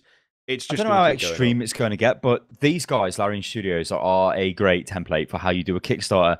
With the first one, their communication with everybody was top notch. The way they took feedback was top notch. The way they delivered all of their rewards, top notch, and the game was great. Yeah, it's just your CRPG, your classical RPG games. You go back. It's such a good game. It's a game that I wish I played more. Actually, it's like Witcher, I guess. It's just too time consuming to play. For me, it's like one of those games when I eventually retire, I'll just play it. But now they want to make another one. So what have they done? They've gone back to Kickstarter. Now you might be thinking, oh my God, back to Kickstarter. This is a terrible idea because they just want more money. No, because they're actually good at Kickstarter and they've just made a shitload more money to make the sequel, which again, they will sell because they partner with publishers. I think they were partnered with... Were they partnered with Paradox or was that somebody else? I think it was Paradox. I'll just check. Be Focus? No, it might be Focus. Paradox were Obsidian, so they were Pillars of Eternity. Yeah, Pillars of Eternity. So I think it might be Focus or somebody else. But yeah, the game, great reviews, rave reviews. Everybody loved it. Everyone who backed it got exactly what they wanted. There was no fucking about. There's no deviation. They delivered. They 100% delivered. And so people are showing their support and belief that they will deliver again. So yeah, that's how you do a Kickstarter. Tell people what you're going to do, and then you fucking do it. And also, when they announced a Kickstarter, they were very upfront about why they were doing it as well, which is, I think, something that really played into their hands, because they just outright said, well, when we did the original Kickstarter, all the suggestions and all the feedback we have in the community were kind of instrumental in making the game what it was. So why would we not do that again? We want that experience again. We want people to have a say in how the game is made, you know, what we do with it. And the way to do that is to put it back on Kickstarter, so that's why we're doing it. Which, because the first time I saw it, I think I even said to you, I was like, this is a bit dodgy. What are they going back to Kickstarter for? They've got all the money in the world from... Yeah, they can afford to do it again. What is this about? And also, even if they didn't, and it actually says on Steam that they published Divinity Original Sin themselves. I don't know whether that's accurate or not. Yeah, no, I think it is. It's the enhanced edition or something like that, which is the one that was the... But yeah, I even said to you, I was like, this seems a bit bullshitty, but again, the fact that I just read what they said about it, and there was no kind of... they were just forthright and honest. It's like, we can make a better game if we have more money from you and you tell us what to do, because it worked really well last time, so that's what we're going to do. Yeah. If anyone wants to start a Kickstarter, look at them. They've absolutely got it down. Well, there's loads of disastrous Kickstarters. I mean, the... oh, God, yeah. Well, Planetary Annihilation, it wasn't a disastrous Kickstarter, but the way they handled it just shows that they had no idea what they were doing. And nobody will ever... If they turn up again and were like, oh, they just wouldn't get funded, they just would be like, go away. You know, so... Like Elite Dangerous, they were kind of like 50-50 in my book. So that when they turned up with their Kickstarter, it was really poor to begin with. Remember, it was just like, going to make a new Elite, give us some money. And it was like... The entire thing was just, what? Hey, do you remember we made Elite? Do you Which remember is Elite? Braben sitting there going, he was just sitting there with the green screen on going, remember Elite? I made that. I'll make it again. Yeah, So, it was not good. It was not but then they quickly fixed it and it turned into a proper Kickstarter. But even they changed some things, like with the offline mode. Supposed to have an offline mode, I think. No, it does have like a single player mode, but it was supposed to be playable offline without an internet connection. Yeah. And at some point during the development, old Dave just turns up and he's like, yeah, you need an online connection. And people were like, hang on a minute, I backed you because you said it wouldn't have this shit. And they're like, oh no, it's just so we can deliver features to you. So obviously that's iffy. That's like, you don't make promises that are that big and then just change them. But they still delivered. And I really want to play Elite again, actually, which reminded me. But yeah, so Larian are like one of, if not the best companies that I've seen do Kickstarters and deliver completely. Oh, definitely. Yeah. Next up is a really weird one. Funcom unveils The Park, a single-player horror set in an abandoned theme park. Now, this is weird because Funcom don't do single-player games. They do MMOs. They've done MMOs for a long time. It says right here. Yeah, Age of Conan. And Secret World. Secret World was not a good game. Okay, so this is why I think that this might... I mean, I'm sure they had a vampire MMO or some shit they were working on. Well, that might have been Eve. I don't know. Somebody was working on a vampire MMO. I think they both were. I don't know. Anyway, you say Secret World shit. I agree with you. It's shit. But Secret World had some pretty good, like... the way it was written was pretty good. Like this was an MMO which was designed to be like the quests were super hard. Like it was not you walk up and kill 5 of these guys. It was you had to like solve insane puzzles with like Illuminati levels of madness in. It was like what the hell? Really, and there were even like websites that they made, like special websites that you could go to, and you had to decipher the codes and all this shit. It was like mental, right? So I think if they did a single player game, I'd hope, which obviously they are, and this is a horror game, I'd hope that it was clever, you know, because they seem to be able to do that. But I still do agree that The Secret World was a crap game. It was not very good gameplay-wise, but elements of it were pretty funky. And if they could transplant that onto like this sort of horror kind of genre thing, it could be okay. But it like you said, it is kind of a bit of weird news because you didn't expect that. It's like, okay, Funcom. Well, I mean, I don't know how much money Funcom make off their MMOs or anything. I can't imagine it's that much. Not very much. They're on thin ice, apparently, according to the article. Also, I just showed the trailer, and I apologise, ladies and gentlemen. I didn't read the thing above that said, fair warning, the trailer below includes some pretty seizure-inducing flashes. So... Oh, is that why you flashed crazy? Yeah. To me. Wrecked my eyes. I didn't even notice the disclaimer. I was just like, oh, it's a trailer. But I don't know. Funcom are a weird one. They have good ideas, but I feel like the execution is what's lacking a lot of the time. And I've got Funcom's financials up here, and it says Funcom their operating revenue was $500,000, so $500,000 they made last year, which isn't really that much for a company. Especially not a company that is kind of MMOs. Well, they do their staple. The Longest Journey, Anarchy Online, is that even still a thing? Age of Conan, Dreamfall, the Lego MMO they do, and Secret World. Yeah, I mean, Secret World didn't do very well when it launched, so... Well, if this game does well, then it could help them out a bit, I guess, but yeah. Yeah, it's going to be... Well, I bashed the Secret World. I made a video on the Secret World and said it was not very good, and it wasn't, because the way it played was just... It was like a poor clone of WoW. Like, it really was, but how it was so, like, intellectual, and it was on, like, a completely different level of complexity. But it was just with where the quests were concerned, because the actual gameplay was just, like, just, like, spam attacks. It wasn't difficult. That is their biggest problem, isn't it? It's like, good ideas, poor execution kind of makes people not want to play the game, unfortunately. Well, I think Secret World was an idea that would never work anyway, because why would you want to play an MMO that was so difficult? It completely alienates the shit out of most of the player base. Yeah, it's like true. EVE Online. I think what they probably looked at and thought, EVE Online, that's a very specialist game, and we can probably tap into that kind of mentality and get not EVE Online players, but people who like want to play on a level far and above. But I don't think there's that many people who are interested in running around a Illuminati blah blah blah inspired world compared to who want to fly around in space blowing people away. It's like totally different. It's just a bad idea. I think it was just a bad idea for a game, and it didn't work. So Well, this could easily follow on for bad ideas for games. Uh, Assassin's Creed Syndicate is landing late on PC, which again, this is actually getting a little bit worrying. I Now don't care. we've kind of but it's kind of it's relevant, son. It's relevant. Now we kind of praised Ubisoft for like pushing back the Division Nah. and Nah. Rainbow Six Siege, didn't we? Because they're actually not going to release unfinished games. Apparently, that's what they're saying anyway. They want the games to be really good when they release, unlike Watch Dogs and Assassin's Creed Unity. They're only pushing back the PC version of Syndicate. They're not pushing back the console versions. Console versions are going to come out as planned, and the PC will be released on November the 19th, which is just shy of a month after it arrives on consoles. I mean, is it still a positive thing? I mean, on paper, yeah, it is, because it's like they're not going to release the PC version until it's Why is it? Why? works. Why? But, Well, but the next generation consoles are PCs. It's the same build, basically. I don't get why it would be different. yeah, What? this Why? is why I'm starting to wonder, because with the others, they're just the entire thing is being delayed. It's not just one version of Siege, and it's not just one version of the Division that's being pushed back. It's all of it, just the release as a whole.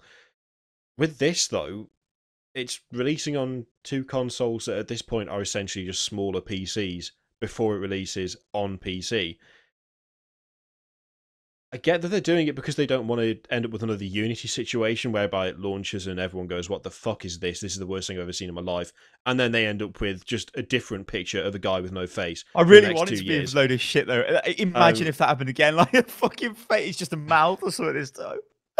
I really, Oh, I it'd mean, be so good. Also, can they honestly? Can they save it at this point? Can they save it by pushing it back a month, even if it releases in really good condition? Can they save it to the point where people will no longer bring up that Unity What was the last? such a mess? What was Unity on it? So Yeah, Assassin's Creed Unity profit. Let's have a look. I think it made a ton of money. yeah, I think it did. Of money. Okay, so 188 million in profit apparently. I reckon this one make 120 million profit.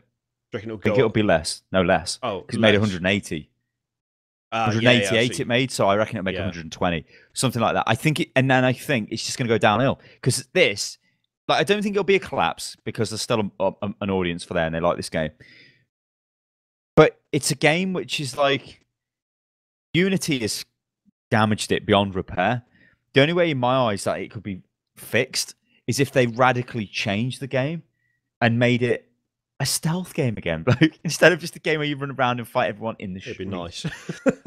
So it's weird. Like it seems to be their main priority is just to change the way you are. So it's like, let's go to London this time, and that's the whole thing. It's like, yes, we're in London, great, London, Victorian London. Did I say we're in London? And I have no, I don't like these games anyway, so I've got no drive to play this game. But the other ones, when I played them, when I played Black Flag, I thought that was all right with the ship combat. Then Unity never had that in, but Unity was a piece of shit. As for them delaying this, I don't understand why it's delayed on PC. It might even just be a marketing tactic, delay the game so they think we're doing more work on it and then launch it, and then people will be like, "Oh yeah, it's really good." I'd hope that it isn't, but it you can't delay and then launch with a shit state as well, because you're publicly saying the game's not ready, and then you launch it, you're going to get wasted. That's the other thing as well. If they delay it as they are doing now, and then it comes out and it's still got like bugs that should have easily been picked up by QA, then they are going to be in severe trouble, because people will be like, "Well, I've waited a month for this shit and it's still broken. What the hell are you? What are you doing? What is this?" I want to like you again, Ubisoft, but you make it difficult, and also bring back ships. Good news, anyway. Good news. This is better news. The Humble Bundle has introduced something to their store, whereby now you can actually pick what charity your portion of payment. Couldn't you do that to. before?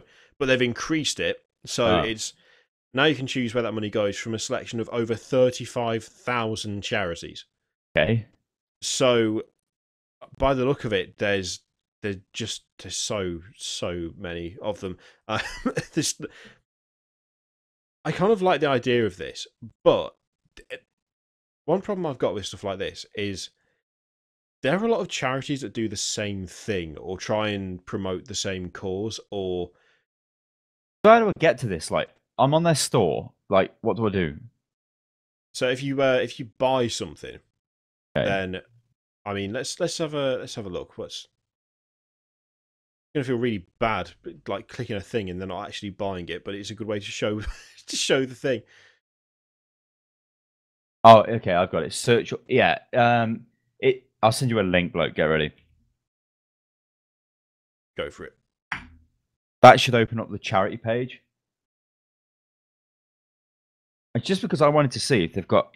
There we go. Crohn's charity in, which I doubt. Oh, they do. They actually do. So if you search for NACC, yeah, you'll get the Crohn's charity. Yeah, Crohn's and colitis. See, I would give all my money to them. Yeah. If I bought, when I buy off these. I mean, there's a vast. Crohn's and colitis are bowel conditions which devastate lives. Okay. But yeah, it's kind of it's a good thing, but one of my no, I broke it. Ignore that. I've unbroke it. No, hang on.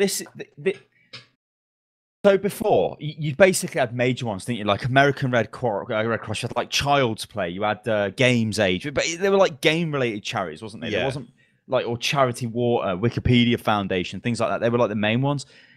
Is it bad of me to say that I don't care about them and I'd rather give money to something which has affected me? Like before, I'd give it all to Child's Play. That's what I'd do. Like I'd do the little bar. But now I'm like, no, I actually would prefer to give it to the Crohn's charity because that's my personal opinion. So to give me the choice, in my opinion, is better because I think that's the driving force behind it, though. Isn't it? What's like a mental charity?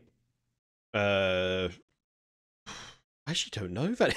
I don't know the names of any donkey charities. There's got to be Dogs. Dogs Trust.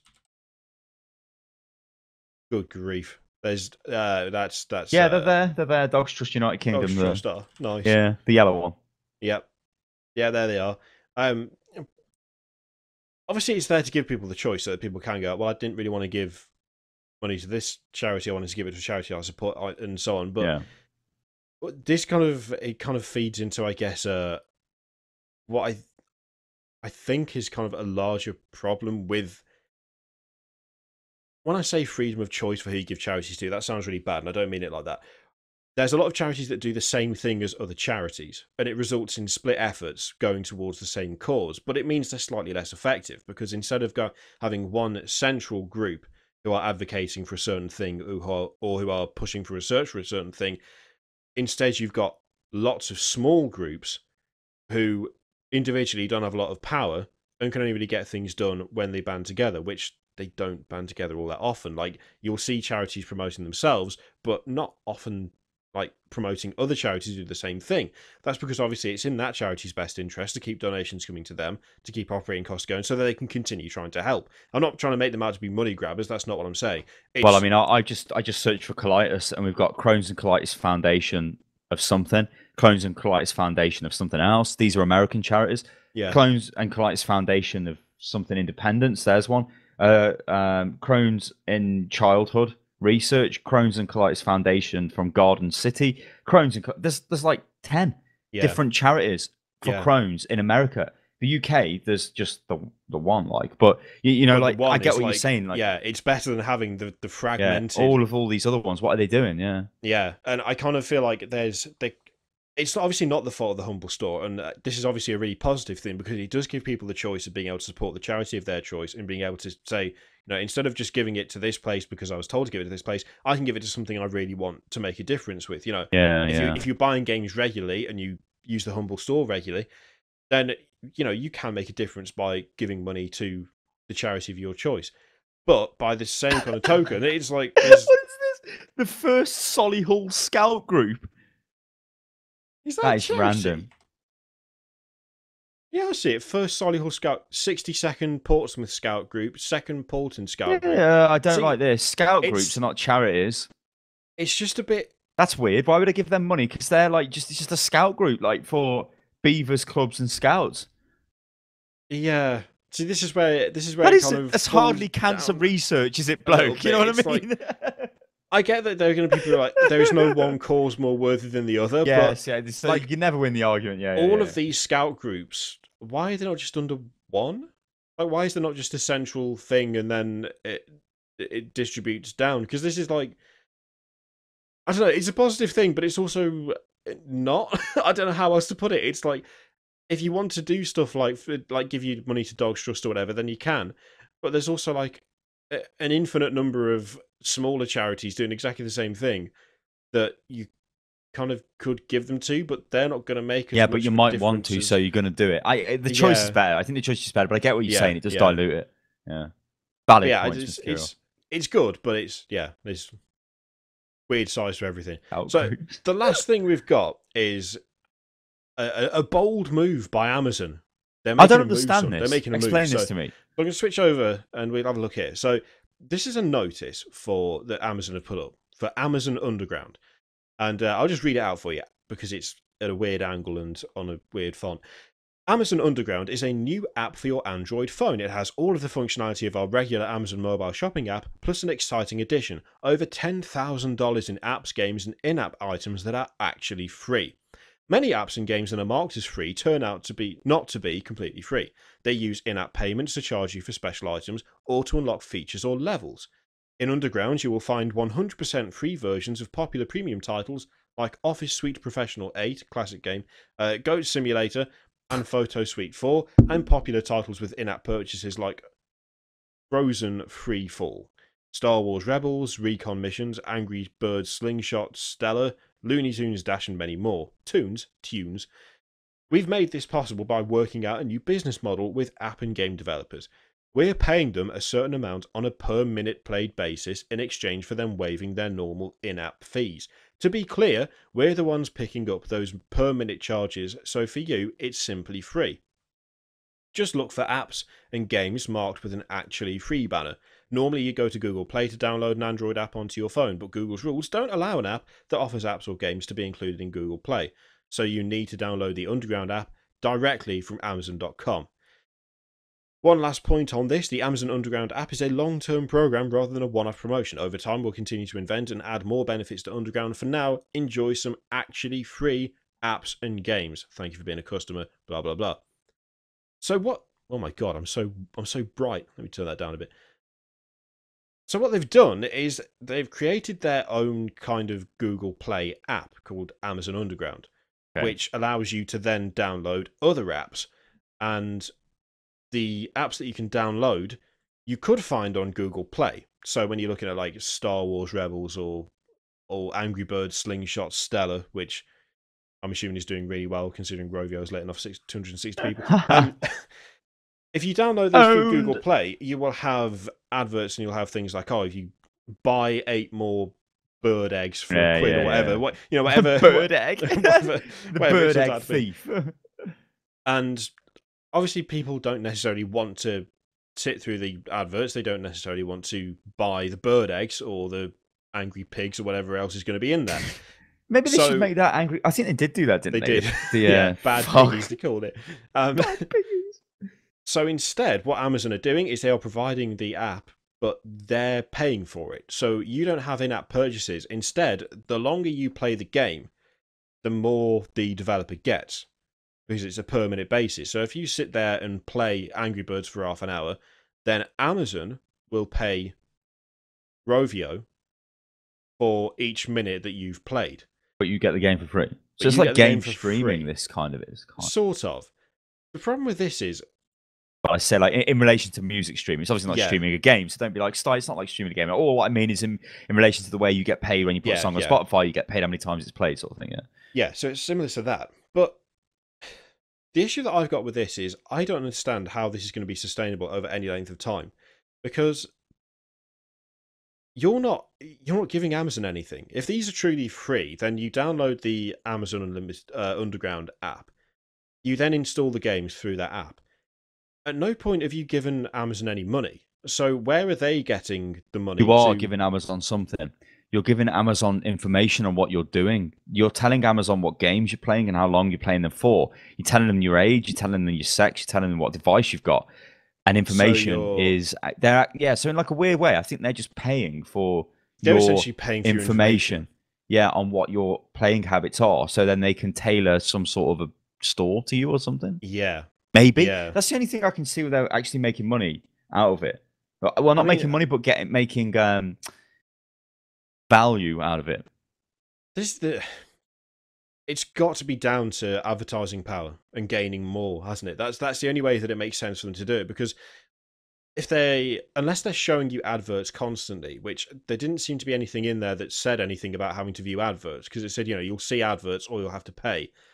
Yeah. It implies that is no longer the case, that using the actually free version of Angry Birds means you won't have to do any of that.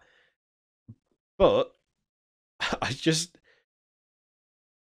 don't understand how it is that they are going to justify the cost of paying out when they are getting your information back. Yeah, but is your information worth, like, I don't know, the person who waits at the bus stop for half an hour every day, they play Candy Crush for like an hour every day. Is your information worth Amazon paying for like an hour a day of you playing Candy Crush, like for the next month? How does it weigh up? Are they going to turn around and say, so this was the promotional thing and now we're changing it up? Because they do say that they're going to, it's long term, but they're going to look for new ways to do it and, new benefits and so on. Yeah. And in fact, I've just looked on Reddit and someone has pointed out that yes, there are ads. So when a user launches an Amazon Underground app for the first time, a welcome message in the form of an interstitial ad plays. Come again. I don't know what that word means. Interstitial ad. Interstitial. We'll Google that in a second. This is from an official statement they've made as well, so I don't think they've made it up. In subsequent times that a user either launches or resumes the app, paid interstitial ads will also sometimes play. You do not need to do anything. Maybe. Because interstitial, because it says an interstitial is a space. It's an intersection in between objects. So it is it's between loading up and the actual app being there on the screen. Yeah, it's not like all over the app. Yeah. So you do not need to do anything to enable these ads. Amazon configures the ads when your app is published to Amazon Underground. So there are adverts then. So it might not be when you're actually playing the game, but when you load the game for the first time and when you resume the game or launch the game, it will sometimes play an ad. Presumably, it will play ads based on the information that you have given when you've downloaded the app. So it'll look at things like maybe browsing history or whatever, or what apps you've downloaded or what which is common on Amazon. You can opt out of it on like Chrome and stuff, but it is common. Like it's like common. They track your cookies and then display targeted ads to you because it's the more relevant to you. Yeah. So that's actually not as sinister as perhaps it could have turned out to be, and that does make sense because that would go some way to. Well, I say go somewhere. It probably would pay for the amount that they're giving the developer for when someone plays for a minute, because if it's anything like Spotify, it'll be a very, very small amount. It'll be based on quantity, not quality. So it could be like 1p a minute or something, which sounds really low, but if you consider the popularity of like the dog's nicked something. If you take a look at the popularity of like Angry Birds or Candy Crush or whatever, then it does make sense that they would not be paying much on an individual basis per person playing, but they'd be paying quite a lot in total, which is then subsidized by the fact that every time you load the ad or resume the app, once you load the app or resume the app, you get an advert played, which it does mention there's paid for ads as well, which would cover the cost effectively. Come here, dog. What is going on? What's that? She robbed off with my camera cut. With one of the protectors from a lens on my camera. What the fuck? Dirty bastard. Oh, she scratched it as well. Well, she's looking at me as though it's not her fault, but it clearly is. Yeah, that's actually. I think it's quite a good move by Amazon. I think it's a bit of a power play because they're effectively shut up. They're basically saying download. You've said it about 20 times, but I just let it roll down. That's the third. It's only been 3. I've counted. Quite a lot. No. So. Wow, that's ugly. Yeah, fuck this anyway. Great news, bloke. I don't. It's just weird. Well, they're just trying to undercut Google Play, aren't they? That's what they're doing. They're giving the same product as Google Play. Well, given that mobile games account for a shit ton every year for the industry, it's kind of very important. Not that you care because you've got an iPhone, you Apple pig. You elitist freak. fucking hate Apple. Get out your iPhone, your iPad then, and your iTunes account. Music on here. Oh dear me. Yeah, so just like, I don't think there's anything other. I can't see any other major news that we can. Well, Transformers Devastation, bloke. There's a new trailer out for that. Great. Oh, good. Go and watch that on your own time. It is going to be a Turok remaster. That was always funny. The first one, anyway, shooting dinosaurs with a bow. You could. There were two guns in that. One that electrocuted and one that bored into their brain. And if you fired the electrocution one and then fired the one that bores into the brain, where's the bow come from? And then fires the electrocution one and then the one that bores into the brain, you can keep them alive indefinitely, either being electrocuted or having their brain sucked out, and they would never die until you ran out of ammo. Just there's a new game from Lucas Pope. He's the Papers, Please guy. It's called Unsolicited, and it's a game jam entry, so it's just like a mess about thing. But it's about creating junk mail, which is probably going to be as stupid as Papers, Please. Probably, yeah. Yeah, I don't really have much more to. There's something anyway. Hang on, there's something about Killing Floor 2. We'll never know though, because they revoked our copies. Yeah. We can't actually For play some it, so reason. Don't care. And Minecraft Story Mode's coming to Wii U. Congratulations. Don't care that either. You what? Great. Mate, I got a Wii U. It's the only console you use, isn't it? No, well, here it is. I use it a lot. That's why it's just here. Not even plugged in. It's wireless. The Wii U's a stupid console because Nintendo making noise about the new one, ain't they? The NX, isn't it? Yeah, but so why would you buy the Wii U? Anyway, Nintendo are weird. All right then, ladies and gentlemen, I'm doing the end. Miss Kira, so you can kiss my ass. It's been Hotfix. It's been absolutely beautiful. If you enjoyed the show and you want to support it, go to patreon.com/Hotfix or click the card at the top, which is the fancy link on the player, or click the link below. Even $1 helps because, as I say, this show is it is supported by ads we put on the video, and because it's quite long, we put a few in, but it's mainly supported by you guys on Patreon. So maybe you want to increase your pledge, or maybe you just want to pledge, go and do that because it helps it a shitload. Don't sit on the fence because even like I said, $1 helps a shitload. And Pubcast will be on Saturday because I believe you are seeing this on Thursday, and the Pubcast usually comes out on Saturday at 2 p.m. There are SoundCloud versions of both podcasts. Links are in the description to SoundCloud because somebody was asking me about SoundCloud the other day, and they were like, "Oh, I didn't know you had an audio-only version." We've also got an iTunes version as well. So if you go onto iTunes and go to podcasts and you search for Hotfix or Unit Lost, you get a combined Hotfix and Pubcast one, because I couldn't do two for some reason, but it doesn't matter because they're like sister shows anyway. And that's all I've got to say, Mr. Kirioff. We'll see you on Saturday. We will. Because you will, of course, come back for Pubcast because you're amazing and, well, we are as well. So we'll see you then. Toodaloo, ladies and gentlemen. Toodaloo.